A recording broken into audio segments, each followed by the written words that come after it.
Today, I am joined by James Maphosa, the Managing Director of Beargate, who's joining us for the third time, a series regular. You love it here, James, don't you? Yes, I do. Good morning, Zivai, and good morning, everyone. Always a pleasure to be a part of Impactful Advice. Oh, that's very good, James. Thanks for joining us once again. So today I just want us to talk about a very interesting topic around the economic outlook based on the South African GDP numbers that were published recently. So I'm just going to give you a breakdown of the numbers. So the forecasts for the South African GDP between 2024 and 2026 is between 1% and 1.4%. And that actually falls short of the 4% GDP that has been forecast by the World Bank for emerging economies. So it shows that South Africa is falling short by a good 3%. But the most interesting part for me is when you compare South Africa's GDP forecast against the developed countries, we also see that it's also still quite falling behind. The developed countries, the forecast there is 1.7. So based on these numbers, let us just start off with the challenges that South Africa is facing based on these numbers before we venture into what can be done. Okay, sure. So I think I'm stating the obvious here, but what I'll start off with is that the biggest issue in South Africa at the moment is electricity supply constraints. The country is generating, transmitting, and distributing electricity that is far less than what is required.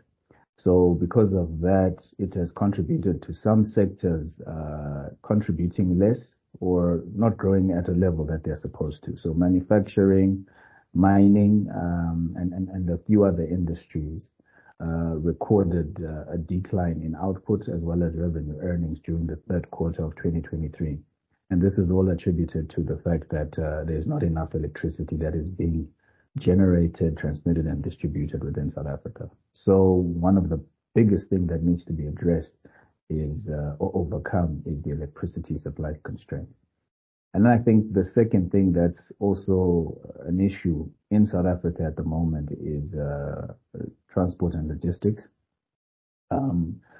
Several port delays which are impacting trade, that is imports into the country and particularly exports outside of the country. Yeah. So if we're able to fix, the ports, make them more efficient, make them more effective, particularly the Western Cape, KZN, Durban, and also Richards Bay.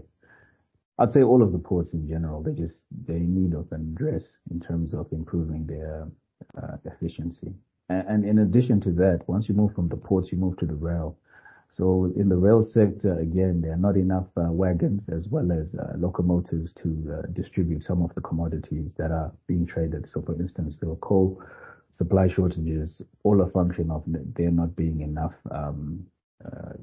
rail stock to move these commodities.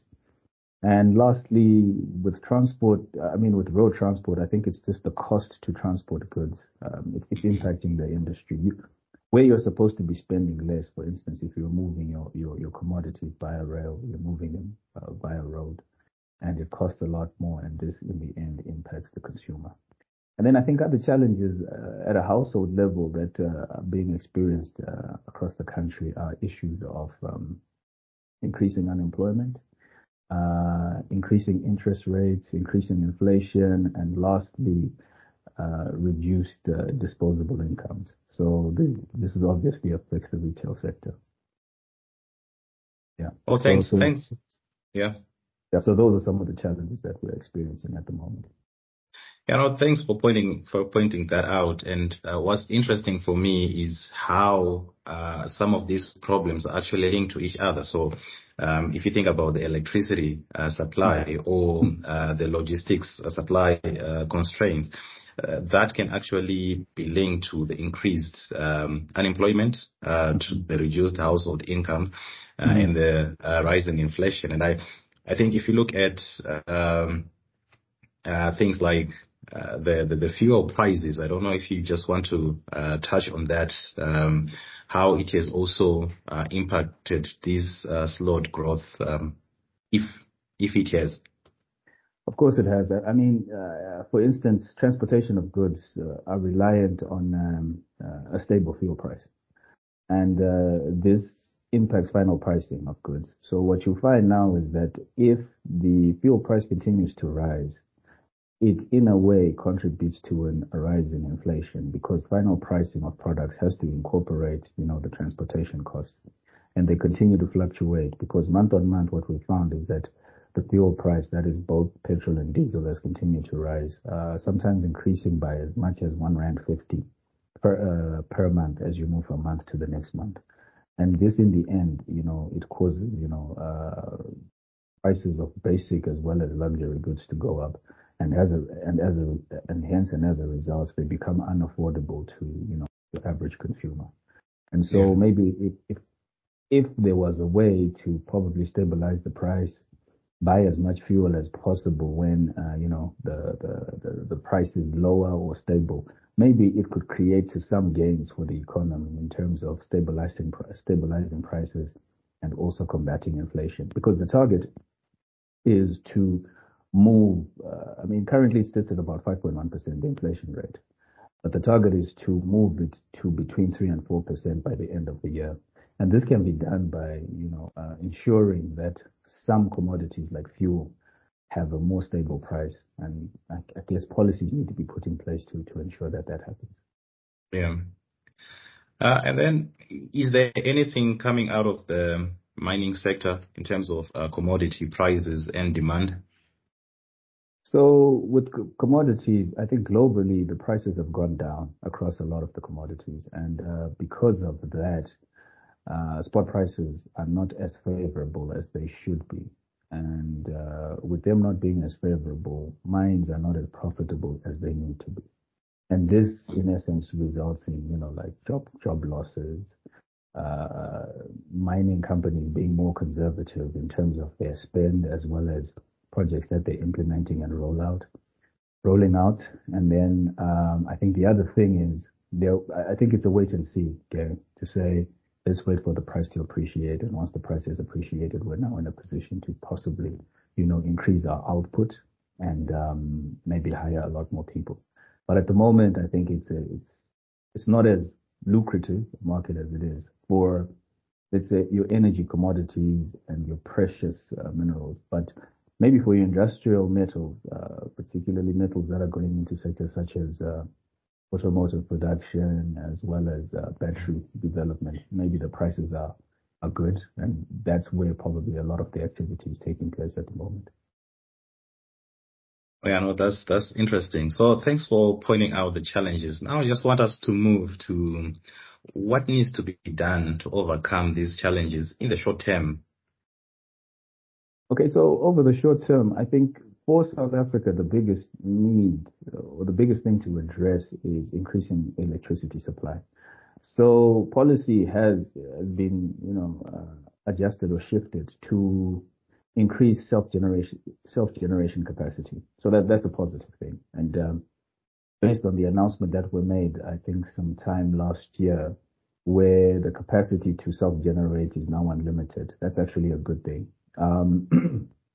So this obviously will relieve the pressure. It's now project execution to say, are the announced projects being rolled out at a rate that we expect them to be rolled out at, so that they bring the much needed relief to the grid? I think that's super, super important. Is it happening, yes or no? And if it isn't happening, what needs to happen to ensure that these projects are rolled out? Then in addition to self-generation, I think there's a couple of mega projects that need to be rolled out. So when I say mega projects, it's just because the supply-demand gap is widening. It continues to widen, even though there are some self-generation projects that have been commissioned over the last year. So if we roll out a couple of mega projects with over the next 2 to 3 years, which are supposed to provide some relief through strategic public-private partnerships, that in essence could contribute to a reduction in, an addressing of the problem between the growing supply-demand deficit. And diversifying the energy mix is something also that needs to be taken seriously. So there are some resources that might need to be commissioned, which had never been commissioned and were a part of South Africa's energy mix. As an example, I've always said that in the Western Cape and in Gauteng, commissioning waste to energy projects through municipalities is one of the things that can be explored. Malaysia is doing it and they're doing it successfully. So maybe it's learning through twinning arrangements between the two countries to try and see what can be done in terms of diversifying the mix, using waste as an energy resource. And it also provide a lot of relief, particularly with the landfills at the moment. So that's one of the things that can be explored. So first, it's increasing electricity supply and then diversifying the energy mix and rolling out as many mega projects as possible over the next 2 to 3 years. And then in terms of the logistics sector, again, strategic private-public partnerships around the ports to say, do we privatize them, which is already one of the things that's already being explored. And then in addition to that, how do we bring the private sector into the logistics space, particularly within the ports, to make them more effective and efficient? I mean, let's reduce the time the ship docks and offloads its cargo. Cargo gets approved, and I mean, when you pay your customs and then it's not distributed across the rest of the country. Those times should be shortened. And then increasing rail stock is something that needs to be looked at with much urgency. Because if the rail sector is working, the pricing of goods could stabilize and also, if possible, come down. And so that's particularly your durable goods, and durable and bulky goods. If you're transporting them by rail, I mean, the transportation cost comes down. And with the transportation costs coming down, I mean, it contributes to more stable pricing, higher affordability, and industries could thrive and grow. I'm taking a look at the other challenges. Combating inflation, again, it's just managing input costs. If we could produce as much as we are putting into the system locally, that could contribute to a more stable price and combating inflation. I think those are some of the issues that need to be looked into to just try and correct what is currently happening in the space and, move from a modest to a more aggressive and progressive forecast for the economy. I know that's great and quite insightful. But what then can be done looking at the long term? Because the short term is always nice, but we should always think about the long term. What exactly are some of the things that can be considered for the long term economic growth? Okay, so I think what's happening in South Africa is that the economy is not as diversified as it should be. So diversification is centered around finding as 3-4 sectors that contribute to the economy as growth and progression. So you'll find with South Africa, there's still a heavy reliance on resources and the services sector, which provides services to the resources industry. So now it's trying to, do like a thorough analysis of how the economy can be diversified in an effort to attract investment, create employment opportunities, and make the economy more stable from potential external shocks. So I think the core pillars or the key pillars of a country are not speaking to each other as much as they should. So if you're looking at what is called a national innovation system, right? Government should speak to the education sector, and the education sector should speak to industry. So with industry, what they need to say is that these are the sectors where we feel there is a lot of growth. And they speak to the education sector to say, can you train as many people as possible across these fields so that as soon as they are done with their education, they are employable. And if they are employable, this will contribute to that industry growing and progressing, and at the same time, contributing positively to GDP growth, right? And then with education, I think with industry and government and the education sector, why they need to be talking to the government is to say, are the policies enabling an increase in investment into the country, an increase in capability, attracting the right skills and resources to come into the country to grow and progress the sector? And also, are they putting policies in place from an education perspective that facilitate the right skills to be developed within the country to ensure that people are more employable, industries are growing and tracking at a rate that they should? And then in addition to that, the government is also benefiting from things like tax collection, combating inflation, offering debt at more affordable rates. So it's things like that where I feel the three core pillars of an economy which is looking to grow are not speaking to each other as much as they possibly should. And if they are speaking to each other at that rate, things will start to change and move or track in the right direction. So that's one of the things that I think is very, very important. And then the other thing is, from a diversification perspective, it's learning from other economies. So you will find that the more diverse economies like the US, Germany, and China, they don't rely on one sector or two sectors for them to grow and thrive. There's multiple sectors, right? And this has been facilitated through maybe free market economics. And in addition to that, making it as lucrative as possible for entrepreneurship to grow and thrive. So if policies are put in place that channel that energy where entrepreneurship is promoted, and capital is deployed to the right sectors and contributes to economic expansion, then that's positive. I guess what's very important in terms of economic expansion and diversification is attracting investment, training up the people locally to be able to work within those sectors, leveraging technology. I mean, there's a lot of talk of AI coming into Africa and contributing to economic expansion, creation of job opportunities. But the question that we need to be asking ourselves from an African South Africa perspective, are we ready for that change? Do we have enough people trained to be able to take advantage of the AI wave?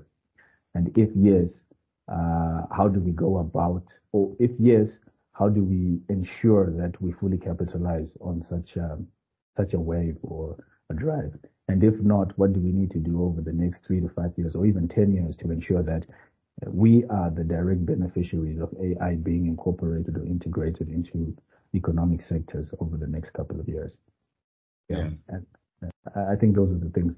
And then I think lastly, just facilitating more affordable debt, because there's a lot of entrepreneurship that's happening in Africa and South Africa. But then the thing is, are we able to scale those projects? And if we're not able to scale those projects, what are the big issues? The bigger issues are centered around debt not being affordable. And if debt is not affordable, it stifles economic entrepreneurship as well as economic expansion. And one of the other things that can be invested in from an economic diversification perspective is import substitution. We've seen a couple of import substitution projects being rolled out in countries such as Ghana and Nigeria.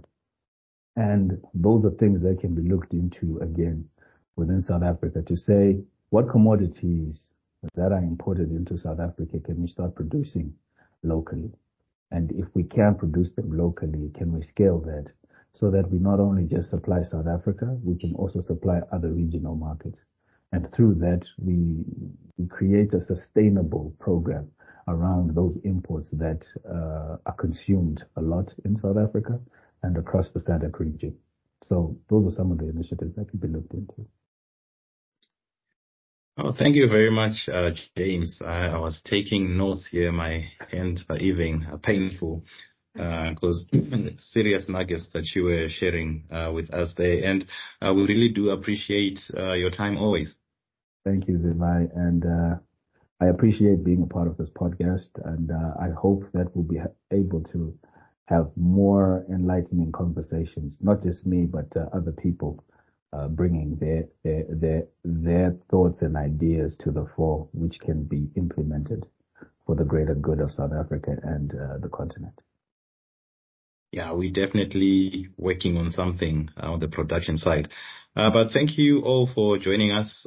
For more information about Berget and the work that we are doing in terms of helping businesses and industries grow, please visit our website, www.berget.co.za, or follow us on Instagram, Twitter, it's called X these days, as well as we do have a YouTube channel and LinkedIn, all of them at Berget. So, Thank you. cheers, everyone. Cheers.